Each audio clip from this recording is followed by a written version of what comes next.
Alors, gros morceau pour cette vidéo puisqu'on va parler des outils de réduction du stress et de la puissance émotionnelle. Alors, avant d'aller sur l'outil en question, donc le tracker, il va falloir qu'on pose une base importante. Petit morceau choisi de l'ebook encore une fois. Comment comprendre ce qui se passe dans ma tête quand j'ai des émotions et du stress? Alors, si tu regardes bien sur le schéma qui est là, je le disais dans une des vidéos précédentes, il y a toujours un déclencheur.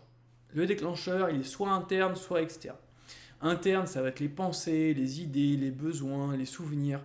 En gros, tout ce qui fait ta vie psychologique. Ok.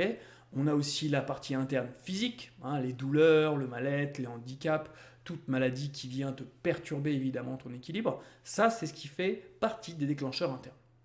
Déclencheurs externes, cette fois-ci, les déclencheurs externes, c'est vraiment qu'est-ce qui vient te titiller à l'extérieur. Alors, évidemment, tu vois tout de suite de quoi je parle, les gens, l'entourage, les proches ou moins proches, les collègues, les personnes qui nous entourent, voisins ou plus lointains.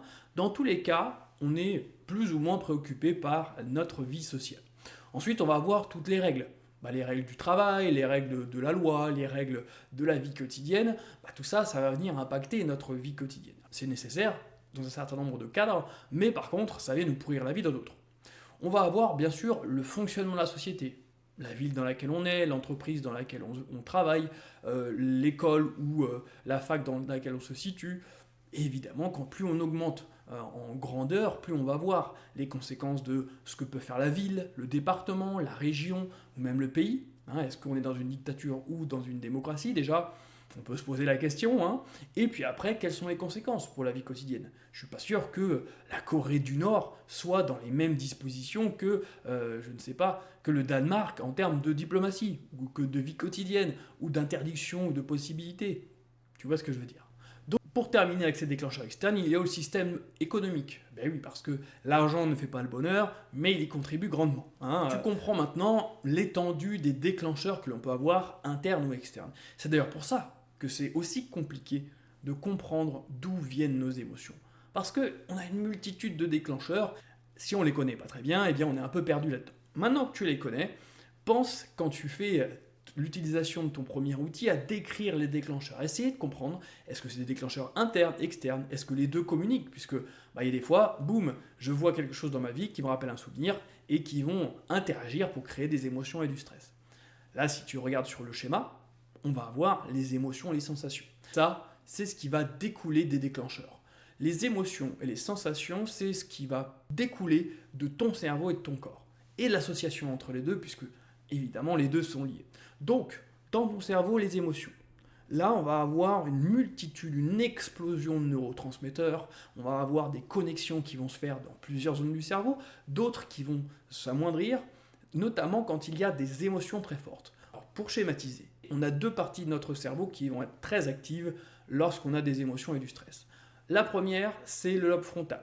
Le lobe frontal, c'est ici celui qui est censé gérer, c'est notre chef d'orchestre. C'est lui qui va dire aux autres comment s'organiser, comment ça va se passer, et aux émotions de se calmer. Le problème, c'est que notre chef d'orchestre, vu qu'on n'est pas formé, vu qu'on ne connaît pas nos émotions et notre stress, c'est comme s'il était dans une maison fermée. Il n'a jamais appris à l'ouvrir, ou alors de manière explosive. Okay. Quand il y a des émotions très fortes, il va partir se cacher. Ça, c'est ce qui arrive quand on est débordé par ses émotions. On a tendance à moins réfléchir, à être moins dans l'analyse, dans les points communs, dans comment je peux faire pour prendre du recul. Ça, c'est tout simplement parce que l'émotion, quand elle arrive, elle explose la porte et elle fait flipper complètement le lobe frontal. Okay. D'ailleurs, c'est la deuxième zone, la zone des émotions. Alors, les zones, je devrais dire, puisque c'est un circuit. Et quand c'est très fortement activé, parce que gros déclencheur, eh bien on va avoir, comme si vous balanciez à travers la maison du chef d'orchestre, une explosion totale. Forcément, le chef d'orchestre se planque et donc est beaucoup moins efficace. Cette explosion, elle va complètement déséquilibrer le cerveau. Et ça, c'est le mécanisme du stress. Le stress, c'est quoi? C'est un déséquilibre dans le corps, dans le cerveau, dans les deux.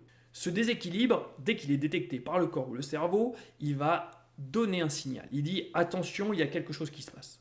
Alors pas forcément mauvais ou néfaste, c'est juste qu'il y a quelque chose. C'est un signal qui dit attention. Attention à ce qui se passe, il peut y avoir des conséquences positive comme négative. Il peut y avoir un besoin derrière, il y a un déclencheur qui met bien ou mal. Et ça, cette activation du stress, c'est ce qui va nous permettre de bouger. Et ce stress, quand il n'est pas négatif, parce qu'on va y venir, ce stress, il peut être positif. D'ailleurs, heureusement qu'il est là, il est vital. Imagine, t'as faim, tu ne bouges pas. Bah oui, t'es stressé, hein, donc tu en manques de nutriments, tu as faim, t'as ton ventre qui gargouille, et tu agis pas. C'est-à-dire qu'en gros, tu prends pas en compte ton stress. Bah tu meurs de faim à un moment donné. Par contre, si ton stress qui vient du manque de nutriments, donc déséquilibre plutôt corporel, eh bien, tu te fais bouger, te fais aller dans le frigo, acheter des courses, manger au restaurant, c'est tout simplement parce que ça te motive. Ok. Donc le stress, s'il est à dose, on va dire, réduite, ou alors ponctuellement à des doses fortes, eh bien, il peut être tout à fait bénéfique. Le problème du stress, et c'est d'ailleurs ce mot-là qu'on utilise souvent, c'est le stress tolérable ou le stress négatif. Tolérable, ça veut dire qu'on a beaucoup de stress à une période donnée et on va avoir du mal à le faire baisser.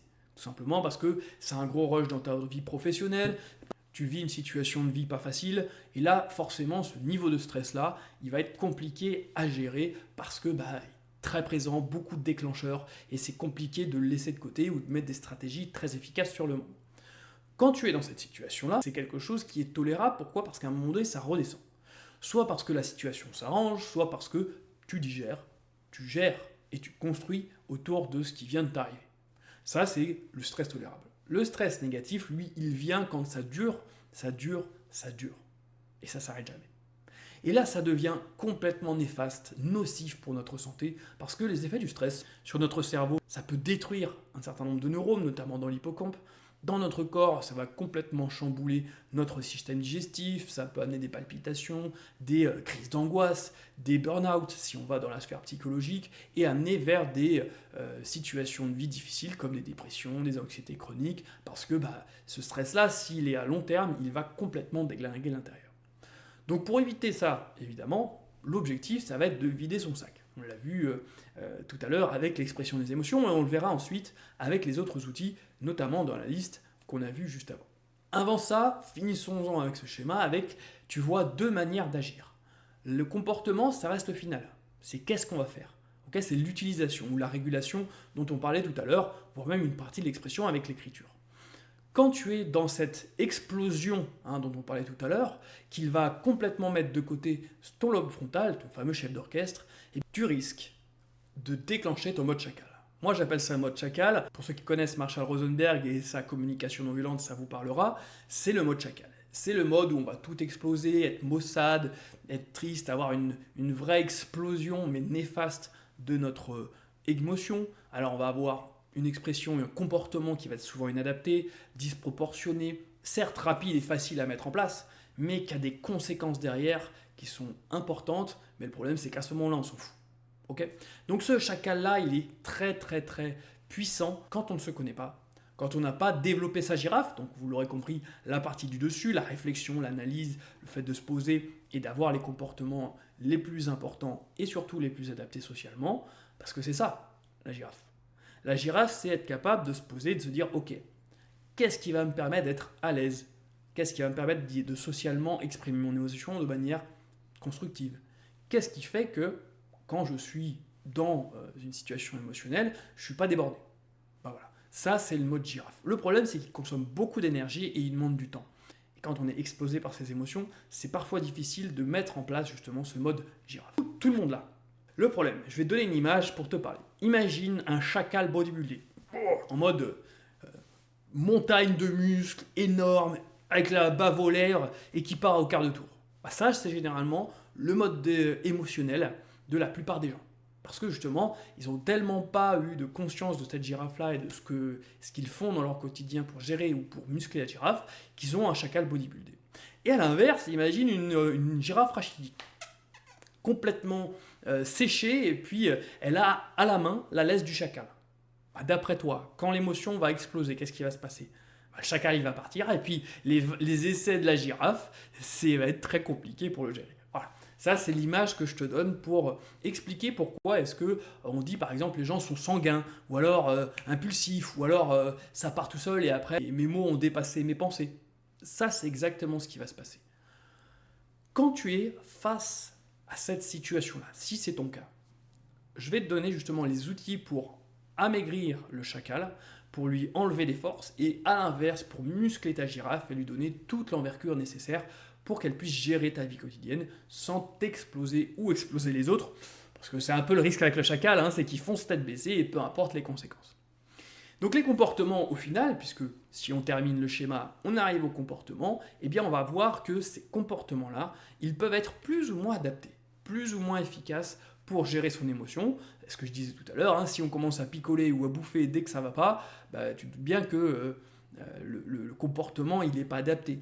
Il va t'amener plus de négatif que de positif. Par contre, il y a des comportements beaucoup plus vertueux, positifs, qui vont te permettre de mettre des choses en place qui vont t'aider réellement et profondément à gérer ton stress et tes émotions. C'est les outils qu'on va voir ensemble. Au final, bien sûr, la réaction, c'est quoi? Bah, c'est tout simplement, quand tu as une émotion, quand tu es en lien avec les gens, qu'est-ce qui va se passer?